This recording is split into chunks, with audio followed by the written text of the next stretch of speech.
réfléchi à la discussion de ce soir, on a, mais le problème c'est que ça harcèle, donc il faut que je... Quand on a réfléchi à la discussion de ce soir, autour de la question des quartiers, on associe souvent des questions connexes qui parfois ont bien sûr de véritables relations en termes de sujets et de thématiques, mais qui en même temps sont pas forcément, en tout cas selon moi, on en discutera, sont pas forcément tout à fait la même chose. Donc par exemple, ce que je voulais vous dire, c'est que ce soir, on ne parlera pas, on en a discuté avec des gamins, et ça ne veut pas dire que ce ne sont pas des sujets, mais on ne parlera pas d'intégration, on ne parlera pas d'immigration, on ne parlera pas de laïcité, mais on peut peut-être en parler, si vous voulez qu'on ouvre la discussion, on peut l'ouvrir.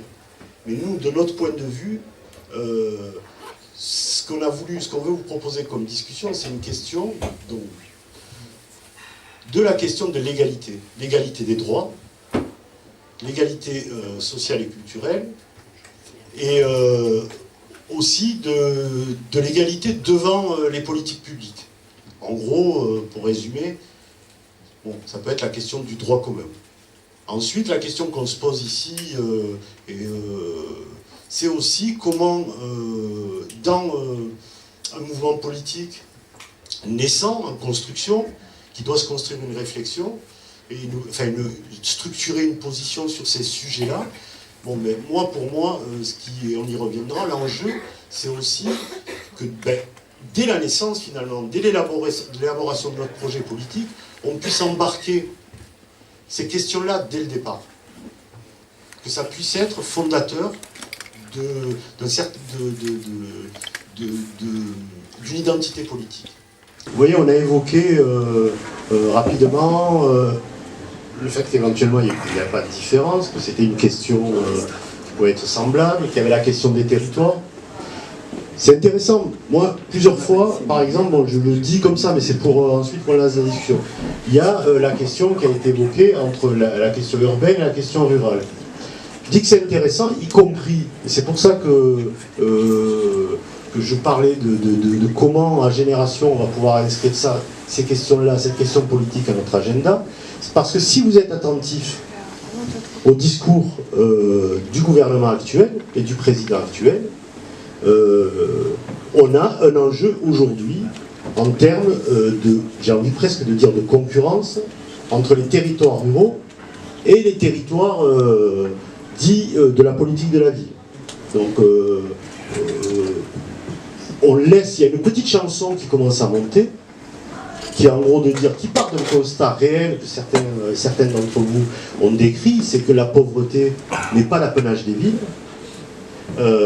Et d'ailleurs, on pourra en revenir, mais d'ailleurs dans les politiques de la ville, il y avait eu une réflexion finalement qui n'était pas inintéressante en 2013 par le ministre Lamy de raisonner un petit peu la politique de la ville. Donc on avait des territoires qui étaient plutôt des territoires ruraux ou semi-ruraux ou de villes moyennes qui pouvaient être éligibles au contrat de ville. Bon, on ne va pas rentrer dans des...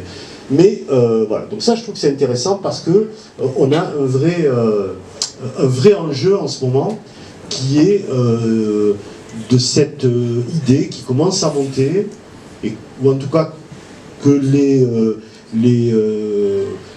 notre gouvernement actuel laisse tranquillement se diffuser d'une espèce de concurrence entre les quartiers et le rural, dans le sens de on en a fait beaucoup pour les quartiers, et dans le milieu rural,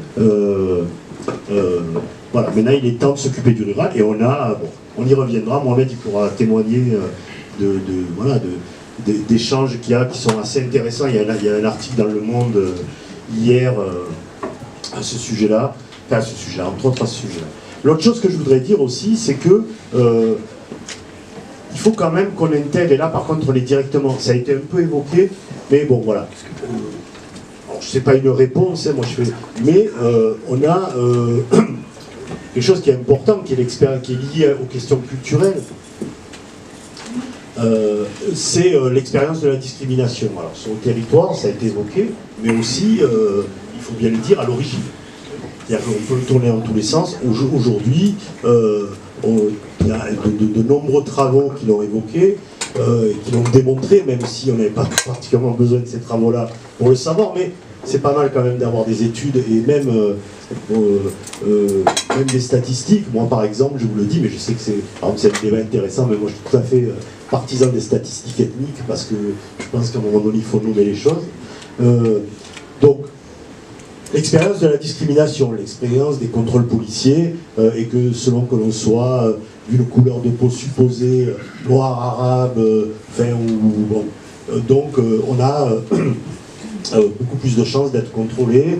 On a à diplôme égal, bon, je pense qu'on est autour de 4 à 5 fois moins de chances d'avoir le même emploi à diplôme égal, selon que l'on soit supposé français de souche ou français issu de l'immigration, ou étranger, ou noir, ou arabe. Donc on a cet enjeu-là de la question des discriminations. Donc ça, c'est des sujets, comment on s'en empare, et surtout comment on les politise. Moi, voilà, c'est un peu pour moi un des enjeux de nos discussions et de ce soir. Et on a encore, j'espère, on aura beaucoup d'autres discussions, c'est comment on les politise. C'est-à-dire qu'en gros, ce ne sont pas que des sujets techniques. Effectivement, c'est pas qu'une histoire de politique de la ville, de dispositifs. Il en faut des dispositifs. On peut se poser la question du bilan de ceux qui ont eu lieu et de ce qu'on pourra proposer ou mettre en œuvre aux différentes échelons politiques, mais il y a une question politique et qui ramène à cette question, pour moi, de l'égalité et du droit commun. Donc, la politisation de ces questions-là, pour moi, c'est un enjeu important, et c'est un enjeu qui peut se dérouler à partir d'une expérience politique qui est celle qui est dans les quartiers, qui est dans ces territoires-là. Ce que je voudrais qu'on ait à l'esprit, c'est que ce soir, on est là, au Dahu, rue des Blanchers, et voilà, on n'est pas très nombreux issus de ces histoires-là, mais je ne sais pas d'ailleurs, moi je ne veux pas non plus se faire des suppositions au faciès de qui a une histoire politique dans les quartiers, hein, après tout. Mais ce que je veux dire, c'est qu'il y a une histoire politique, une expérience politique, qui est souvent, il faut bien le dire, effectivement, où il y a des relations à faire avec les luttes pour l'égalité des droits, qui elles-mêmes ont des relations très directes avec l'histoire de l'immigration, et les luttes de l'immigration, et des luttes du quotidien. Donc,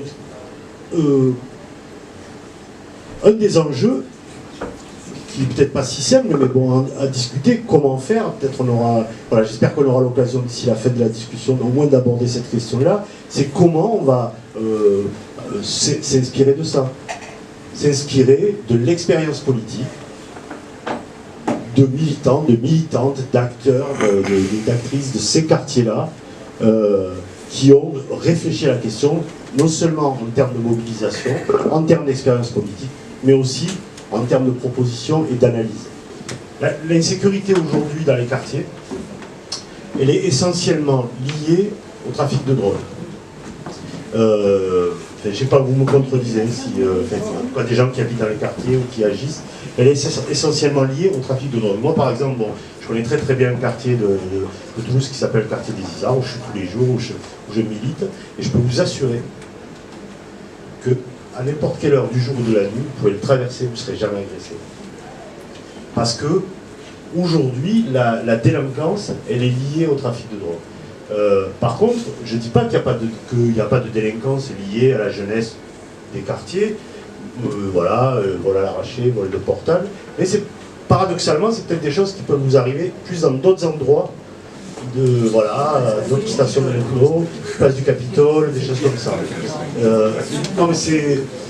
Ensuite, et ça va revenir, finalement, ça va... Donc là, c'est ça va revenir à ce que vous disiez aussi, donc je vais aller dans votre sens. Hein. Bon, je disais tout à l'heure, voilà, ce soir, on ne va pas parler de laïcité, bien que ce soit un sujet qui est très très important, en lien avec la question qu'on vient de traiter. je ne sais pas comment on pourra, moi je trouve que ce serait intéressant qu'en termes d'outils, on puisse nous proposer aux jeunes générations, et je sais qu'on a tous plein de choses à faire tout le temps, mais un agenda de ce qui se passe dans les quartiers toulousains, où vous pourrez, voilà, où on pourra se rendre, que ce soit aux Isards, que ce soit à la Bagatelle, à la Far West, au Mirail, parce que je ne vais pas vous cacher, moi il y a quelque chose, voilà, je voudrais dire, c'est qu'on part de loin. Donc cet objectif politique que j'essaye de vous fixer, si vous allez être d'accord, on ne va pas l'atteindre du jour au lendemain et en un clin d'œil.